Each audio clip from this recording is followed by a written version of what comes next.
Welcome, everybody, to Comedy on Tap. I wasn't sure if we were on or not. My name is Mark Bonto. We have another great show for you today. And today we have a very funny comedian who has been around for a while. And we're just going to find out how funny he is. He's a great guy and probably the best looking guy we've had on the show. Kind of give the women out there a little Being the best looking guy on the show is kind of being the skinniest chick at Curves. Right. It's a good analogy. I like that. That's true. Yeah. But nothing against Curves. But. So in your analogy, I'm the fat chick. Well, I think I just called myself a fat chick too. Oh, okay. See, this is starting off great already. Ryan Listerman. Ryan, welcome.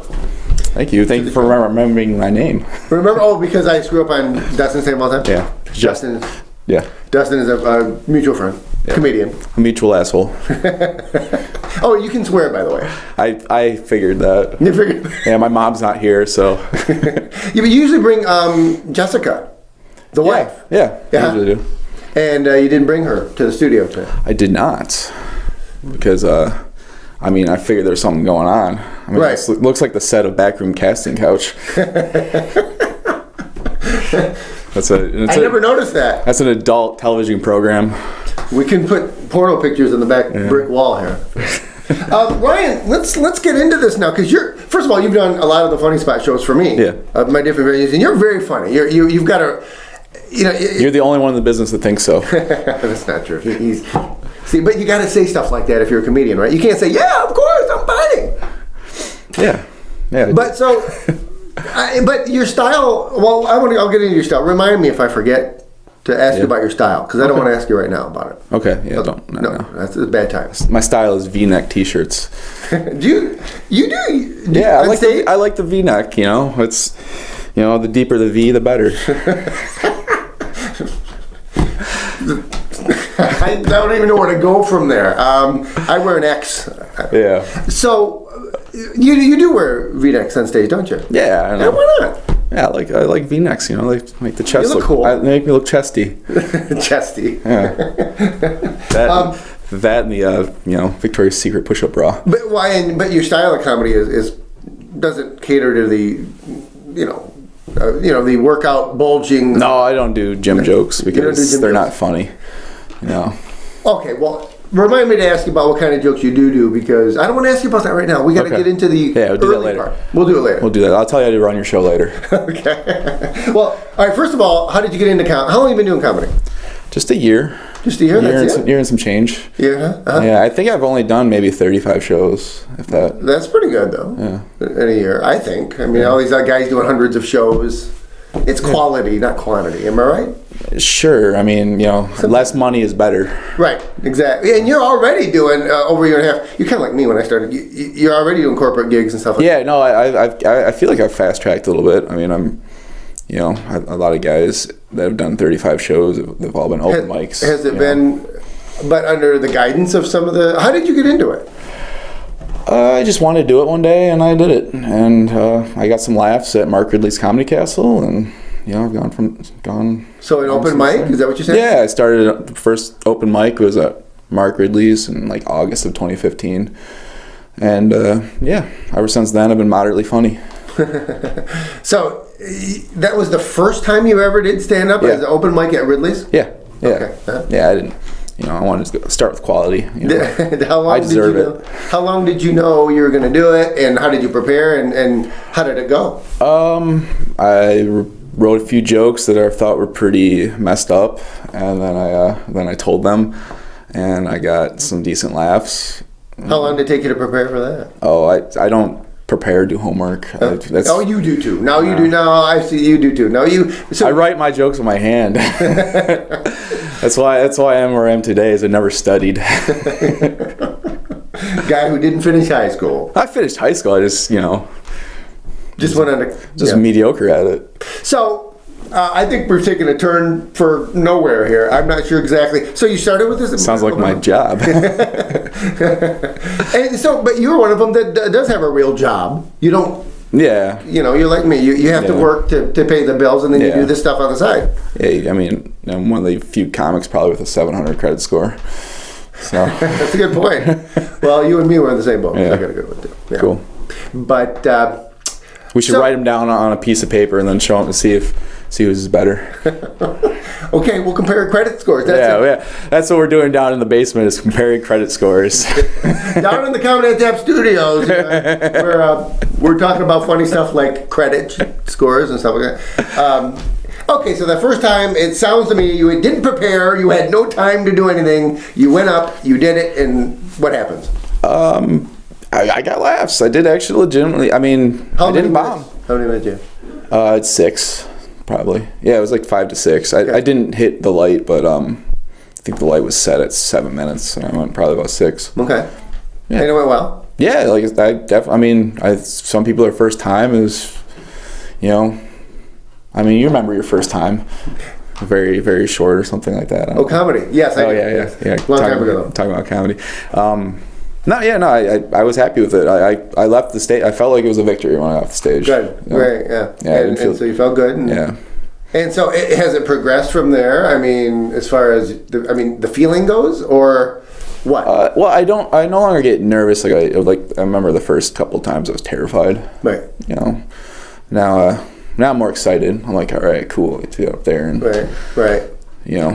make some people laugh or make people look at me awkwardly.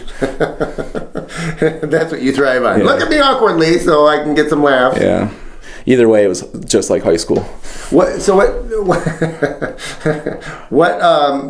you go from there? You did the first one, and then you start hitting the open mics, or what? Yeah, no, I did a couple open mics at like Joey's and Comedy Castle, and then I got into a corporate charity gig, and I met up with Jason Douglas. He does a lot of bookings and stuff like that, and I've been doing corporate gigs with him, and because I don't use the F word. Right. Clean guy. Yeah, so because I don't use the F word, I get to do corporate comedy, which is fun. Right. Yeah. A lot of people don't like corporate comedy, but it's an easier crowd. They're less fickle. They're less fickle, and they're there for the comedy, and they like the clean. So they're just happy their boss isn't there up there talking. So right. I never realized though that you were clean like that. See, it's like I say I'm a clean comic, but I have some like pretty messed up jokes. Yeah, I just don't swear, But yeah, I do have jokes about like cannibalism and things like that, where it's like, yeah, I'm a clean comic, but yeah. But it's about taboo subject. Yeah, but I feel if you approach it the right way, right. It's it's how you put it, isn't it? Yeah, you can be a little edgy. I've always found I can get away with some edge everywhere. How do you get the gigs? Do you just look around, or is that on the I go to places like this where where there's a couch and right, yeah, I'm gonna get a couch in here, and you just stumble upon them. Yeah, no, I network well. Okay, I do a pretty good job networking. I like to talk to people. And are bookers looking like myself, for example? I kind of reach out to you. Do a lot of bookers do that, or are you? Half and half. Yeah, half and half. Okay. And Arnold Palmer. It's Right. half and half. Did you get that? John got that. Yeah. So how did you know you're funny though? I've always known it was funny. You always knew it. Were you a funny kid? Hell yeah, it was hilarious. Gosh, I actually used to joke that I was the funniest person in the world that never got paid to be funny, and then I went and got paid to be funny. Now I can't say that anymore. Did you? How many did you? Were you part of like brothers, sisters, a big family? No, I had 2 sisters that are younger than me. Mm-hmm. Not really a big family. My grandpa was, he got on stage in the 50s doing comedy and violin and stuff like that. Or harmonica, like a little stage, one-man show type stuff. Right. So it doesn't really run in your family. It's just something that you... Yeah, it's just something that... he was funny. Because you seem too clean-cut to be... I'm too attractive to be funny. Well, it is. Being attractive in comedy is a crutch. It is a crutch, yeah. You got to have, something... Yeah, I've got nothing to self-deprecate about. Right, exactly. It's not fair. This is bullcrap. It's like, I've got the biggest... No, I don't. I've got the ugliest... No, I don't. You can't do that. Now me, I'm full of material. So in school, you weren't a class cut up. Well, that's what I was getting. No, I was the class clown. Yeah, were? no. Yeah, oh yeah. One of them. There was a lot of class clowns. Right. There always is. I mean, but yeah, no, definitely a class clown. Yeah. Did you listen to comedy growing up? Oh yeah. Like Sam Kinison, Bill Hicks. I love those guys. Oh yeah. Stephen Wright is one of my favorites. Yeah. That's awesome. I love to hear, comedians come in here and tell me, how old are you? 31. Well, see, you look younger. I do look. And it's got nothing to do with the clean cut, attractive. It's the powder. They actually put me in a modeling agency one time because I've always been into acting and comedy and everything, and they put me in a modeling agency, and I was walked in this room with all these beautiful people, these good-looking people, and I thought, I'm an actor. I can push and I got the job through all these. I was amazed. So when I walked out of the room from auditions or whatever, I was like, "Screw you, good-looking people." I used to actually be a model. Did you? Yeah, I had to give it up though because I had problems with an eating disorder. I couldn't develop one. And you need that to be a model. Yeah, no, you do. You can't have any body fat. Right. So. Do you work out? No, I'm asking for a friend. I drink a jug of water and take HGH. I don't actually work out. I never know when to laugh at you, especially like this. Like on stage, I can tell it's a joke. Yeah. But I don't know. You've got great delivery though and stuff. And so Sam Kinison and Bill Hicks and Stephen Wright. Really? Yeah. Well, that's why I asked about your age because 31. I mean, anybody younger than you, I don't think they usually go to the more more contemporary comedians. Yeah. But no, it was just I mean, they were like when I started listening to comedy, maybe in the late '90s or mid '90s. They weren't that old. Right. I mean, I know Bill Hicks already passed away, but those guys were still relatively relevant. Yeah. Oh yeah. So it was just their style that I mean, I love Stephen Wright's like my favorite joke of all time is Stephen Wright's joke where he's like, I spilled spot remover on my dog, now I can't find him anywhere. I mean, it's just so simple and so clever. It's just but and that's kind of air conditioner the other way out the window and the weatherman says it was supposed to be sunny. I don't know what happened. Something. But there's a million Stephen Wright. Well, we're just gonna do a Stephen Wright set. That's right. Now. It was just all the Stephen Wright jokes. I'll just pull them up on YouTube. I can say about a million of them right now. But you don't have a one-liner type of style. You're kind of. No, I kind of do. You do? Yeah, no, I would say I'm more of a one-liner type. I do little one-liners, then I try to work the crowd a little bit. I'm still kind of finding my voice though, because I'm still very new. Still trying to figure out what I mean. You've been around now only because, and what a great thing at a year and a half in to be around Dustin. Yeah. Should we say I forgot his fake name, but anyway, it doesn't matter. Yeah. Dustin and Kevin Zioli. So some of the guys who actually do great crowd work, especially guys like Zioli, you've worked with already. Yeah. So that's. So at a year and a half in and doing crowd work, wow, that's quite a start. Yeah, and it's just it doesn't have to be too difficult. You pick up on a couple things out there, and a lot of times, like I find the crowd work jokes are stupid and not clever, but because they're spontaneous, people love them. Yeah. And do you think they love them because it's personal too? Yeah, that Oops, sorry. Yeah. They like it's about them. Yeah, it's my size comedy. Right. Never heard it put that way. Yeah, I'll never hear it put that way again. How do you prepare your set? What do you do? I write my jokes on my hand. Do you really? I do that. See, that was one of those things earlier. I don't care. People make fun of me for it, and I don't care. No, you got to do your own thing. Heck yeah. Yep. Yeah, but you don't start off writing. You say, I thought of a funny thing. Like the way I just my jokes would pop in my head. I'm like, I'll try that. I mean, I don't know. The way my jokes are, I can just take them out of my set or put them in wherever I feel like. But the hand thing is your final set. Yeah, like I have about half of my set that I have memorized finally. And see, what it is like my only rehearsals are shows. Right. So, you know, and the more shows I do, I find the more and more of my set I remember. This is why I love doing this. It's so interesting what people, how I don't ever rehearse. I'm such a slacker. Well, that's okay. I mean, if it works for you. Actually, like I said, and it does work for you because I've seen you on stage a number of times. But I guess what I was saying was you don't have a concept and then you write on your hand. You actually write. Oh, yeah. No, it is like, I only need like one word, keyword to remember a joke. Okay. Because I remember the jokes. It's just that I'll forget to say them if I don't have them somewhere. Right. I need to find like a better way of doing it. Maybe like. You ever thought about a piece of paper? No, because then I would just I found when I did it, I'd be like looking down at my paper. Good point. And like doing it, and then you know. Right. So I find I just do this. I'm like, oh yeah. Have you ever like sweated really bad and then? Well, this next joke is about. No, I'm not a hairy Italian, so I don't have that problem of sweating. Yeah, but you worked with quite a bit of them. Yeah. Well, I get it. Yeah, but I don't think hairy Italians have hair in their hands. Yeah, but they sweat a lot. They sweat a lot. A lot. You do anything comedy on sweating?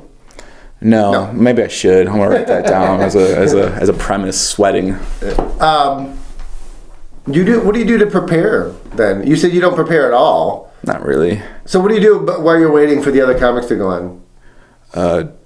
Drink. Get free drinks. Do you drink before you go on? Not, I might have a beer or two. I mean, I'm not a big drinker, period. Right. But, if there's free drinks, I'm going to drink them. Well, at all my shows there is. Yeah. Water on the house, darn it. Yes. Flint water on the house. That's right. I mean, you can have all the water you want here. We've got all kinds of bottled water. What do you perform at? So you said now that you're an FN, you do corporate gigs. Obviously, corporate gigs. How do they come to you? Like I said, the booking agency, hirecomedian.com. Okay. He's been using me as an MC opener type. So I've been. I just did one in Romulus for the Chamber of Commerce there. It was about 150 people in the room. It was a nice show. You're getting too big to do my rooms now. I know. I'm like, I guess me off soon. I guess I'll do a Mark Bonto show. That would be cool. I got a free Saturday or whatever. I'm not doing anything. I'm going to the bathroom, burping, and doing Bonto show. Yeah, that's cool. It's cool. No, I feel like my best sets I've ever had have been at your shows. You did say that one time. I think. Yeah, I don't know what it is. I click well with your crowds. Yeah, well, they like you. Yeah. So keep coming back. I think it's because it's just you and your friends. That's what it is. Yeah, me and my friends, all 150 of them. What? You haven't just been doing corporate gigs, though. You've been doing. Yeah, no, stuff like bars and corporate gigs. I've done a couple churches. So you do a lot of. I mentioned your wife earlier. Do you basically go yourself, or do you take her with you, or? It depends. I mean, it depends on the schedule. Not much of an interesting story there. It just depends on what it is and what's going on, stuff like that. Yeah. But I mean, they like you and they love you. You do funny stuff. Tell me about. Do you have any stories or any? I don't know. Actually, the first time I got heckled, really heckled. Let's hear this. This is going to be a good one. Yeah, so I was in Ohio. I was actually opening for Mark Price, who played Skippy on Family Times. I know who he is. And there was this drunk gentleman. I think there was a mental issue, but he was during each comic set, after every joke, he loudly commented on how unfunny that joke was. And he did that for the first two comics, and I went up there and he did it for a couple of my jokes, and I just, some people say witty, clever things. I just got demonstrative and told him to shut the F up. Right. And he kind of simmered down a little bit, but then he didn't take too kindly to that. So after my set, there was two rooms. I left that room and walked out. He followed me, and I was like, "Oh!" I was like, "Please let him swing at me." I was hoping for it, but it didn't. But he came up to tell me how unfunny I was. I was the worst comedian he's ever seen. Because you put him in his place. That's why. And so I decided to mess with him, and I told him that, well, if I'm so unfunny, how come I make $100,000 a year as a comedian and a model? And it stumped him. He's like, well. I guess, I mean, I could see, you're a tall, attractive man, so I could see how you make a lot of money modeling, but, stick to that. Stick to modeling and acting, not comedy. So I got my heckler to call me tall and attractive. Right. And I shook his hand and he left. Good. That's good. We don't all, have hecklers that follow us and that compliment us. Yeah, I know. I flipped that one around. So I was very proud of that. That's a positive story. It's kind of like, it's people my age, we grew up on the internet messing with people, and that's why I like to mess with people. Wow. So do you ever play that room anymore? No, that was just the one time. That was maybe about a month ago. Wow. What a story. What about, have you ever tripped on stage or done any funny stuff or? I've definitely never done any funny stuff on stage. Never done any funny stuff on stage. Not one time I've done anything funny on stage. I had one comedian tell me he was stopped by a cop going to a show and he had a joint in his car. Yeah, the comedian had marijuana on it? Yeah, isn't that weird? That's very... It's a one-time thing. No comedians ever do that. He's going to give us a bad name. I mean, come on. That's just putting us under. He's going to make comedians look like degenerates. Usually, because you don't rehearse, though, usually, like, comedians will, like, go over their set on the way to gigs and stuff like that. What do? You don't rehearse, though. I check Facebook while I drive to my gigs. You're that guy on the phone. I thought I saw you. I mean, what else is there to do? Right. It can get kind of, doing it a year and a half, though, it can get kind of tedious if you... Now, you live in Lapeer, is that right? Yeah, Lapeer, so anyone watching the show has no idea where that is. Right. They do. Okay. I hope. Well, again, this is distributed, so we don't know. But it's out. It's about 10, 15 miles from here. But yeah, no, it's a good place. It's a nice little town. It's it's like all small towns in America. A big meth problem and heroin. So we only got like 5 minutes left. Tell us a little bit about yourself. I mean, how do they? You've got a lot of people watching. Okay. So if they want to get a hold of Ryan Listerman, spelled with an I. Well, I'm on Facebook. Do you do the Twitter or the? No, Instagram? I don't Twitter or Instagram. Yeah. I just Facebook. One social media is good enough for me. I have two of these young. Go ahead. I'm also on YouTube. Ryan Listerman. I got a clip on there. Oh, there you go. If you want to get a hold of me, or you can swipe left or right. And I guess that's a Tinder joke. But is there another Ryan Listerman? I don't think so. I know there is one, but he's not attractive. So you'll know. And he's not funny. Yeah, no. So when you and it's spelled the way like we've got it up on the screen. Yeah, it's spelled exactly that way on the screen. So get a hold of you through Facebook, whatever. And where are you going to be? Let's see. This is airing a month from now. Okay. So they have no idea. I don't know. Book me. Why don't you book me right now? Okay. Where do you want me to be a month from now? Let's see. Ryan. By the way, I got something that. I didn't even get through half my jokes or my questions. It's because I was being so funny. You were being very funny. You were a good guest. Did you look at the 25 minutes went by like that? Did you have fun on the show? You did a really good job. I had fun finding the show. You found it okay. Yeah.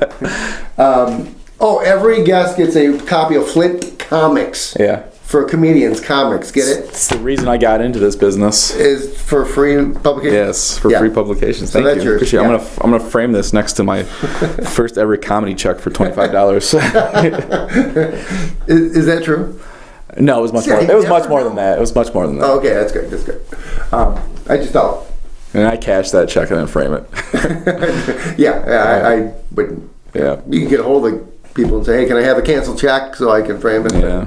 That would be too weird, wouldn't it? I'm not into precious moments type things. It was like, whatever had happened, cool, move on. Well, you're very funny on stage, unlike what we've seen tonight. No, yeah.